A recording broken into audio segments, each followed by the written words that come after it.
Hi friends, സാൻട്രം വ്ലോഗിന്റെ പുതിയൊരു വീഡിയോയിലേക്ക് സ്വാഗതം. ഞാൻ രമ്യ സന്ദീപ്. ഇന്നത്തെ നമ്മളുടെ വിഷയം ദേ കണ്ടോ, നമ്മളുടെ ഡ്രാഗൺ ഫ്രൂട്ട് പ്ലാന്റ് ആണിത്. നമ്മളുടെ ഈ വർഷത്തെ ആദ്യത്തെ ഫ്ലവർ ആണിത്.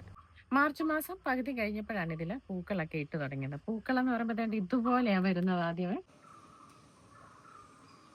ഏപ്രിൽ 10-നാണ് നമ്മളിപ്പോൾ വീഡിയോ എടുക്കുന്നത്. ഇന്നലെ രാത്രി ഏപ്രിൽ 9-ാം തീയതി രാത്രിയിലാണ് ഇത് വിരിഞ്ഞത്. അപ്പൊ എല്ലാവർക്കും ഉള്ളൊരു സംശയമാണ്, എല്ലാവരും ആഗ്രഹത്തിന്റെ പുറത്ത് വീട്ടിലൊക്കെ കൊണ്ടുവെക്കുന്ന ആളുകൾക്ക് വേണ്ടിയിട്ട്, വലിയ രീതിയിൽ കൃഷി ചെയ്യുന്നവർക്ക് വേണ്ടിയിട്ടുള്ള വീഡിയോ അല്ല കേട്ടോ. അപ്പൊ എല്ലാവരുടെ ഒരു സംശയമാണ്, നമ്മൾ ഇതിന് സെൽഫ് പോളിനേഷൻ ചെയ്ത് കൊടുത്തെങ്കിൽ മാത്രമേ ഈ പൂക്കളെല്ലാം കായ്കളായി മാറുകയുള്ളൂ എന്നുള്ളത്. ഇത് കണ്ടോ, ഇതിനകത്ത് നോക്കുമ്പോൾ തന്നെ അറിയാം, ഇതിനകത്ത് ഒരുപാട് ഈച്ചകളൊക്കെ, തേനീച്ച തന്നെയാണ് വന്നിരിക്കുന്നുണ്ട്. അപ്പോൾ ഈച്ചകളുടെ സാന്നിധ്യമുണ്ട്. ഇതുപോലെ പ്രാണികളൊക്കെ വരുന്നുണ്ടെങ്കിൽ പോളിനേഷൻ ചെയ്ത് കൊടുക്കേണ്ട കാര്യമില്ല, അത് തനിയെ അങ്ങ് കായ്കളാകും. എന്നാൽ ഈ ഈച്ചകളുടെ സാന്നിധ്യമൊന്നും ഇല്ലാതെ വരുമ്പോഴാണ് പോളിനേഷൻ വരാതെ ഇത് പൂക്കളെല്ലാം കൊഴിഞ്ഞു പോയി കായകൾ നഷ്ടപ്പെടുന്നത്. അപ്പം നമുക്ക് ആ സംശയം വേണ്ട. കഴിഞ്ഞ പ്രാവശ്യമൊക്കെ നമ്മൾ ഇതിൻ്റെ ഒരു വീഡിയോ ഇട്ടപ്പോൾ ആളുകൾ ചോദിച്ചിട്ടുണ്ടായിരുന്നു, എന്തുകൊണ്ടാണ് പൂക്കൾ വന്നതിന് ശേഷം കൊഴിഞ്ഞു പോകുന്നതെന്ന്. അപ്പോൾ അങ്ങനെയുള്ളവർക്ക് ഉപകാരപ്പെടുന്ന ഒരു വീഡിയോ ആണ്. കണ്ടോ, ഇതിൻ്റെ ഫ്ലവറിൽ തന്നെയാണ് ആൺപൂവും പെൺപൂവും ഉള്ളത്. ഇവിടെ നമുക്ക് കാണാൻ പറ്റുന്നത് പെൺപൂവാണ്. അകത്തോട്ടുള്ള ഒരുപാട് പൂമ്പൊടി ഇരിക്കുന്നത് കണ്ടോ, അതാണ് ആൺപൂവേ. നിങ്ങൾക്ക് കാണാവോ? ഈ ആൺപൂവിൽ നിന്ന് പൂമ്പൊടി കളക്ട് ചെയ്ത് വേണം നമ്മൾ ഇതിനകത്ത് വെക്കാനായിട്ട്. കുറച്ച് പൂ വലുതായതുകൊണ്ട് ഞാനൊരു സ്പൂൺ എടുത്തിട്ടുണ്ട്.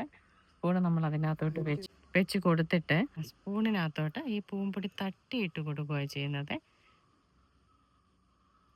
ഒരു സ്പൂണ് നിറയുന്നതിനെക്കാട്ടിലധികം പൂമ്പൊടി ഇതിനകത്ത് ശരിക്കും പറയാനുണ്ട്. ഇപ്പം തന്നെ കണ്ടോ.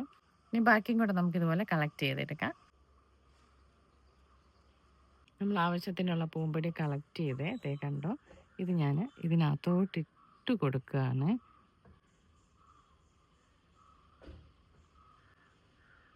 അതിനകത്തോട്ട് വീണിട്ടുണ്ട് കണ്ടോ. പെൺപൂവിലോട്ട് നമ്മൾ ഇട്ട് കൊടുത്തു. ഇനിയും നമുക്ക് ഇവിടെ എല്ലാം ഇതിനെ ആക്കി കൊടുക്കാം.